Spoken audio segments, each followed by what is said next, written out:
یک نکته در باب بعثت این است که بعثت رسول اکرم اسلام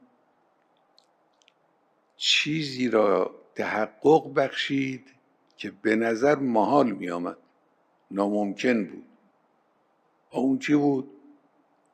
اون این بود که از مردم جزیره العرب دوران جاهلیت که حالا عرض میکنم خصوصیاتشون چی بود، از این مردم یک امت با فضیلت مثل امت اسلامی دوره خود پیغمبر تشکیل داد.